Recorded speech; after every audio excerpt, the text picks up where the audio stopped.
They didn't scream when I refused to lie for them. They didn't slap me or throw me out dramatically. They did something far colder than that. They erased me, quietly, efficiently, like I had never existed at all. And I didn't understand at first how violence could be so silent until I watched my own face disappear from framed photos one by one, until my name stopped being spoken at family gatherings I was still invited to attend, until my birthday passed and no one noticed, until I overheard my own mother telling a neighbor she only ever had two children when I was standing right behind her holding groceries I had paid for myself. And that was when I realized this wasn't punishment, it was annihilation. Because I had refused to sign my name under a lie that would have ruined someone else's life to protect their comfort. Because I said no when they told me to say I'd seen something I hadn't. Because I refused to rewrite the truth to make them look clean. And they decided the truth was more dangerous than losing me. So they chose to lose me. Or at least that's what they thought they were doing. I was in my early 30s then, still naive enough to believe that family bonds bent but didn't break, still stupid enough to think love had a limit they wouldn't cross. And I remember the exact moment it snapped. It was a Sunday afternoon, the kind that pretends everything is normal. Sunlight on the table, tea cooling untouched, and my father slid a document across the table without meeting my eyes, told me just to sign, said it was a formality, said everyone had already agreed. And when I read it, my stomach turned, because it wasn't a formality, it was a fabrication. It was my signature being used as a witness to something that never happened, something illegal, something cruel.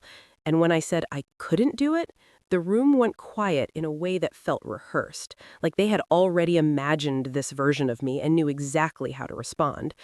My sister sighed like I was being difficult. My mother pressed her lips together like she was disappointed but not surprised. My father's voice went flat as he said if I didn't sign, I was choosing sides. And I said no, I was choosing the truth. And that was the moment I became a problem instead of a person. They didn't argue further, they didn't beg, they simply withdrew. Conversations stopped including me, plans were made without telling me, my phone stopped ringing, and when I confronted them weeks later asking what was happening, my mother looked genuinely confused and asked what I meant, as if the exclusion itself was a figment of my imagination. That gaslighting almost worked. I questioned myself, wondered if I was being dramatic. But then the will changed. I found out accidentally when a cousin let it slip. My name removed entirely, not even a token line, not disowned, just omitted, as if I'd never been born. And something inside me hardened then, not into anger, but into clarity, because I saw the system for what it was. Compliance meant belonging. Integrity meant exile, and they had chosen a story where I didn't exist because it was easier than facing the truth I wouldn't bury. The final cut came when I noticed old photo albums being replaced with newer ones where I simply wasn't there. Childhood pictures cropped, group shots reprinted, entire years rewritten. And when I asked my sister why my graduation photo was gone, she shrugged and said, maybe it was misplaced. But her eyes slid away too fast. And that night, I packed a bag. Not dramatically, not in tears, just methodically, because grief had already done its damage, quietly. And I left without telling them where I was going. I changed cities, then states, then names. Not legally at first, just socially. I stopped correcting people when they misheard. I let a nickname become a shield. I switched careers to something no one in my family understood or followed. I built a life so disconnected from theirs that even if they tried to look for me, they wouldn't recognize what they found. And for the first time, I felt something close to peace. Not happiness, but freedom from the constant pressure to be useful to people who only valued obedience. Years passed. 10 of them. 10 years of birthdays spent quietly, of holidays redefined, of becoming someone solid without witnesses. I thought they had truly erased me and that I had done the same in return, until the call came. Not from them directly, of course, but from a lawyer who didn't know the history, who spoke to me like this was a simple administrative matter, who said my name out loud like it wasn't radioactive, who said there was a document missing from an estate matter and my signature was required. I laughed at first because the absurdity was almost poetic. The person who didn't exist being required to save everything they owned. The lawyer sounded confused when I told him I wasn't involved with my family anymore. He said according to the records, I was essential, and that word lodged in my chest like a splinter. Essential, after a decade of being invisible. And when I asked what would happen without my signature, his tone shifted. He cleared his throat, said the properties would be frozen, assets contested, the business possibly liquidated. And suddenly the silence from my family made sense. Because they weren't reaching out of remorse or regret, they were cornered. The lie they built their empire on had finally hit a wall, and the only way through it was the truth they had tried to erase. Me. I didn't respond right away. I sat with it for days, revisiting memories I thought I had archived permanently, remembering how easy it was for them to erase me, how quickly they adjusted to my absence, how no one came looking, how no one apologized. And I realized this moment wasn't about revenge, it was about authorship, about who got to decide the story now. Because for 10 years, they controlled the narrative by pretending I never existed. But now, existence had a legal weight they couldn't ignore. And for the first time, the power wasn't with the people who erased. It was with the one who survived being erased. And I agreed to meet the lawyer, not them, never them. And as I walked into that office under a name they wouldn't recognize, wearing a life they didn't build, I felt something shift. Not vindication, not triumph, but ownership. Because the truth doesn't need to shout. It only needs to wait. And it had waited 10 years for this moment. And I was done disappearing for anyone. I didn't tell anyone who I really was when I sat in that lawyer's office. I watched him talk around me like I was a technicality instead of a person. Watched him explain the stakes in careful, neutral language. Properties tied up in trusts, signatures missing from a decade-old restructuring, a timeline built on assumptions that no longer held, and I realized something important then. They had rewritten history so thoroughly that even professionals believed I was a footnote, an inconvenience, not a human being with memory and agency. And it gave me an advantage I hadn't planned for, because when people underestimate you, they reveal everything without guarding themselves. The lawyer assumed I would cooperate once I understood the consequences. He assumed blood would pull me back into line, that guilt would do the work for him. And I let him assume, nodded slowly, asked measured questions, took copies of documents, watched his pen hover over places where my name should have been acknowledged years ago. And as I left, he said he would inform my family that contact had been made, not asking permission, just stating it. And that was fine, because the silence had already been broken. The next call came that same night, my sister's number, unchanged after all these years. I stared at it until it stopped ringing, then rang again, and I didn't answer. Not because I was afraid, but because I wanted her to sit with the uncertainty the way I had for a decade. The next day, my mother called, then my father, then an unknown number I knew belonged to someone they had sent to soften the ground, and still, I didn't answer. I let them remember I existed through voicemail fragments, through the sound of their own panic leaking into their voices, and when I finally did pick up, it wasn't to any of them, it was to the lawyer. I told him all communication would go through him, that I wouldn't meet my family, that I wouldn't take calls, and he hesitated before agreeing because suddenly this was no longer straightforward. Suddenly, the missing person had conditions, and that word again, missing. It was almost funny how they needed me missing and present at the same time, erased enough not to complicate their narrative, but visible enough to save it. Days passed while negotiations happened without me in the room, and I learned things through paperwork that no one had ever bothered to explain to me when I was part of the family. I learned how deeply the lie went, how many decisions hinged on the assumption that I would never speak, never surface, never be counted. My signature wasn't just a formality, it was the keystone holding an entire structure together. Without it, the timeline unraveled, assets reverted, ownership questioned, tax implications triggered audits that no one wanted. And I saw the panic escalate in the lawyer's tone. emails growing longer, more urgent, and still no one apologized. No one acknowledged the erasure. They spoke as if the past 10 years were a misunderstanding instead of a strategy, as if I had simply wandered off instead of being pushed out. And that told me everything I needed to know about who they still were. The first attempt at emotional leverage came disguised as concern. My mother left a voicemail saying she worried about my health, that she missed me, that family mattered more than paperwork. And I almost laughed at how predictable it was, how she tried to reclaim the moral high ground without stepping onto it. The second attempt was anger, my father's message, sharp and clipped, reminding me of everything they had done for me, implying obligation, implying debt. And the third was desperation, my sister crying, saying she didn't understand why I was doing this to them, as if I were the one who disappeared them from photos, from wills, from language. And that reversal nearly worked, because guilt is a reflex you don't outgrow just because you grow stronger. But then I remembered standing in my childhood home feeling like a ghost, remembered hearing my own mother erase me with a sentence, remembered watching my life be edited out of existence, and the guilt burned away into something steadier, resolve. When I finally spoke directly to the lawyer again, I told him I would consider signing only if the truth was formally acknowledged, not privately, not emotionally, but legally. I wanted the record corrected. I wanted my name restored where it had been removed. I wanted documentation stating I had never consented to the lie they built on. And there was a long pause on the line because that wasn't what he expected.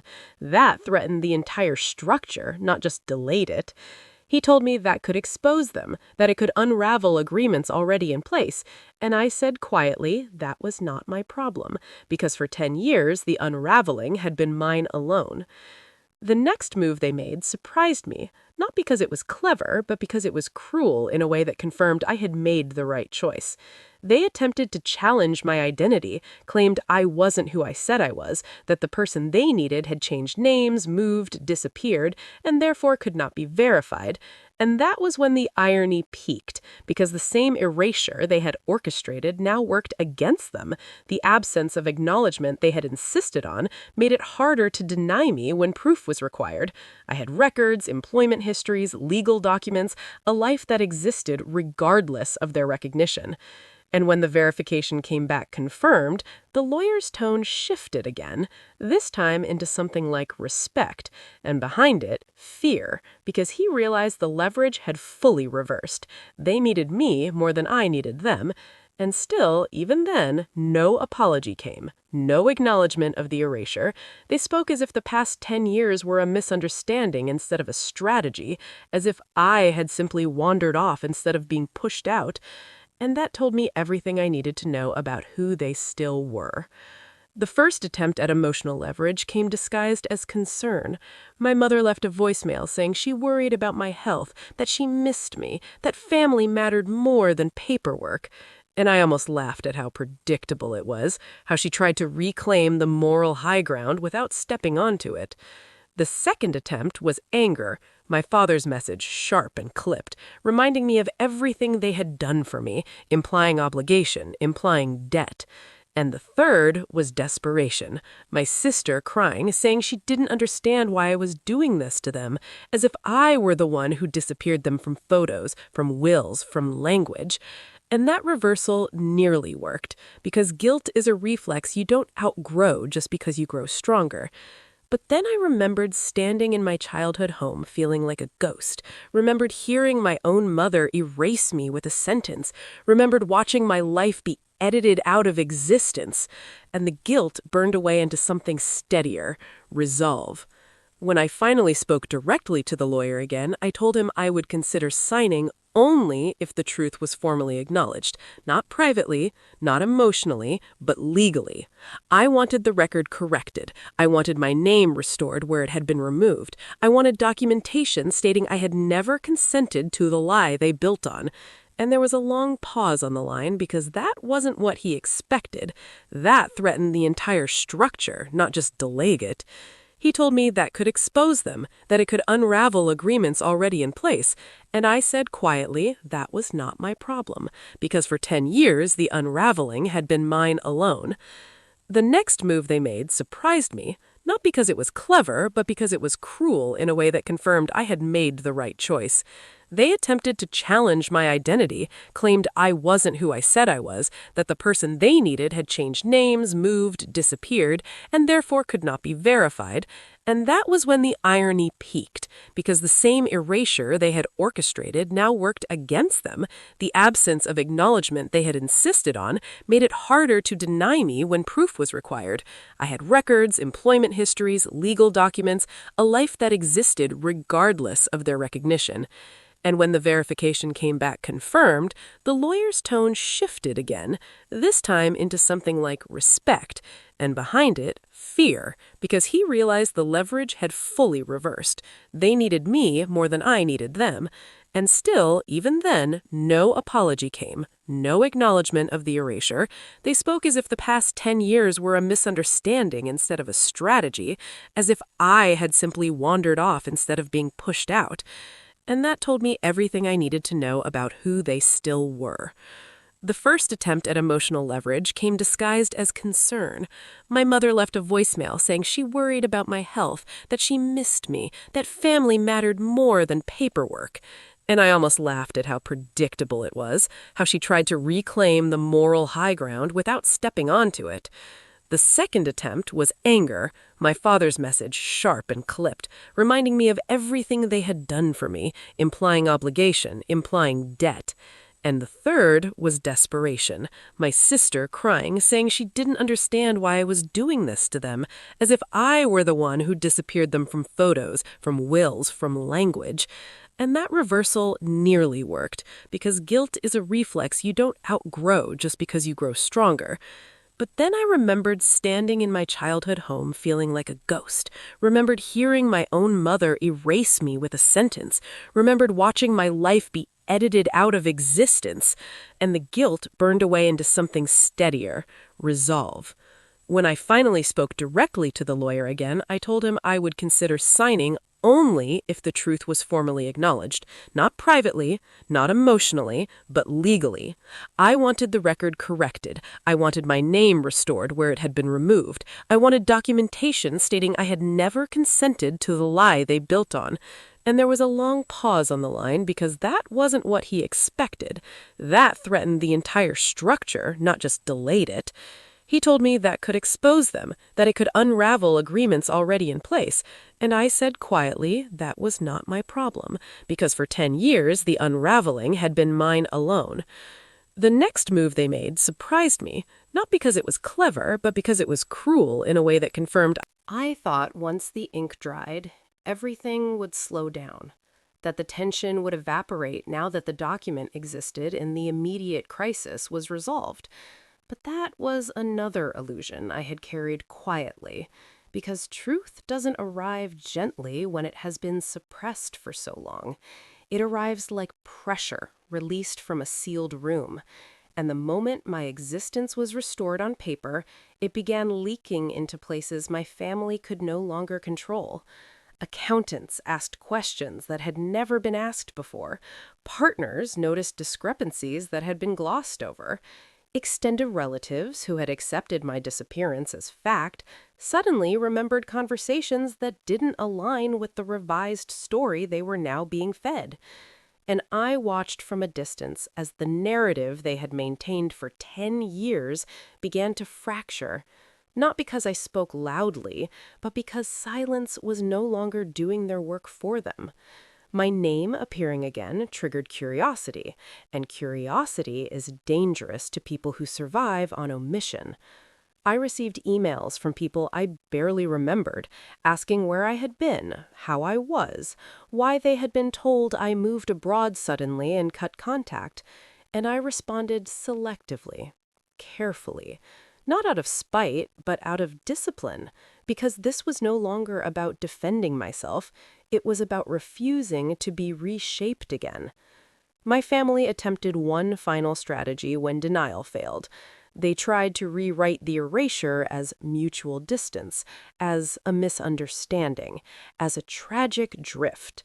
And I let that version exist alongside the documents because I knew something they didn't, that written records outlive whispered excuses, and over time, people stop listening to explanations when evidence sits quietly on the table contradicting them. The hardest part came unexpectedly, not from them, but from myself, because once the threat was gone, I had to confront what I had avoided for a decade, the grief I had postponed to survive, the anger I had disciplined into usefulness, the part of me that had learned to function without witnesses and now had to decide whether being seen again was something I even wanted. I realized how much of my strength had been built on absence, how carefully I had constructed a life that required no validation from the people who once defined me, and I questioned whether re-entering any version of that world was worth the cost. They sent a message eventually, not directly, but through the lawyer, asking if I would consider meeting, saying they wanted closure. And that word almost made me smile because closure is what people ask for when they realize the ending has already happened without them. I declined without explanation, not because I hated them, but because hatred still binds you to the thing you're trying to escape, and I had done too much work to remain untethered now. Consequences continued quietly. Properties sold under pressure, partnerships dissolved, reputations softened but never fully restored, the kind of damage that doesn't make headlines but reshapes legacies. And I felt no satisfaction watching it unfold, only confirmation. Confirmation that systems built on lies don't collapse dramatically. They erode slowly, from the inside, while those who depended on them pretend not to notice the cracks. Sometimes I wondered if they understood what had truly undone them, if they realized it wasn't my refusal to lie that cost them everything, but their belief that erasing me would erase the truth with me. Because people who erase others rarely understand that absence creates space, and space invites inquiry. Years later, I still receive the occasional message from someone who remembers me, who says they always thought something was off, who apologizes for not asking questions sooner. And I tell them gently that silence isn't always cowardice. Sometimes it's conditioning. Sometimes people are taught early that survival depends on not seeing too clearly. I don't tell them everything. I don't need to, because my story isn't a warning anymore, it's a boundary, and boundaries don't require explanation to be valid. I built a life that doesn't require lies to sustain it, that doesn't ask me to shrink for belonging. And when I look back now at the version of myself who was erased, I don't feel pity, I feel respect, because she chose truth knowing the cost. She walked away without guarantees, she rebuilt without applause, and she waited without bitterness for the moment reality would catch up on its own. And it did, quietly, decisively, without asking her permission.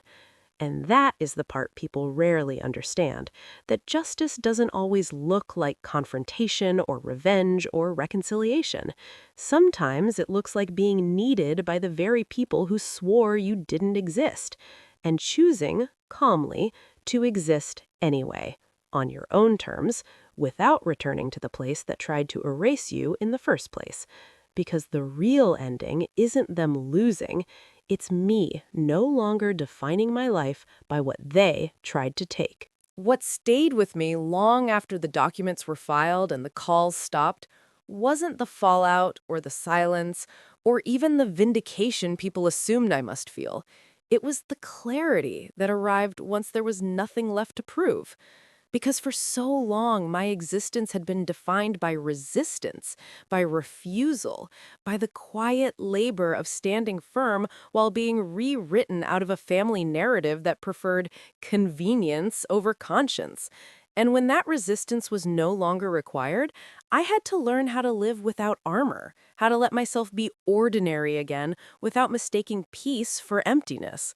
I realized how much of my identity had been shaped by absence, how being unseen had sharpened me, disciplined me, taught me to rely on internal measures instead of external approval.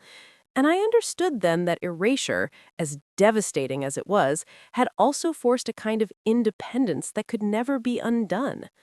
My family faded from my daily thoughts not because I forgave them, but because they no longer occupied any decision-making space in my life. Forgiveness implies a relationship you're trying to repair, and I wasn't repairing anything. I was finishing it, closing a chapter without needing their acknowledgement to validate the ending. Time did what it always does when truth is allowed to exist. It normalized it. My name remained in records, my refusal remained documented, and slowly the urgency evaporated. The drama they feared never exploded publicly the way they imagined. It simply settled into fact, into quiet understanding among those who paid attention. And I learned something important watching that happen, that exposure isn't always the punishment people fear. Sometimes it's the release, the moment where you no longer have to carry what others insisted on hiding. Years later, someone asked me if I would do it differently, knowing the cost, knowing I would lose an entire family structure, knowing I would spend a decade invisible by design and circumstance. And I didn't answer right away because the honest response wasn't dramatic or heroic. It was simple. I said yes, without hesitation, because the alternative would have required me to betray myself slowly, privately, in ways no one would ever see but me. And that kind of loss compounds quietly until you don't recognize who you've become. I didn't emerge from the story triumphant or broken. I emerged precise, careful with my truth, intentional with my relationships, unwilling to trade integrity for belonging ever again. And that precision became the real inheritance I carried forward. Not money, not acknowledgement, but the certainty that my existence didn't require permission, didn't require consensus, didn't require approval from people who only loved compliant versions of me. The final irony is that the document they needed so desperately became the least important thing I signed.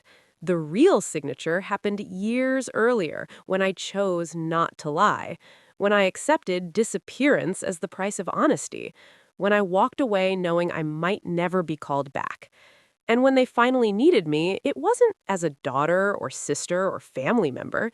It was as proof. Proof that truth endures even when people try to erase it. And I gave them that proof without returning myself to them. Because survival doesn't always look like reclaiming a seat at the table. Sometimes it looks like building a life so solid that when the past comes knocking, you don't have to answer. You already exist fully elsewhere, complete and untouched by the story that tried and failed to write you out.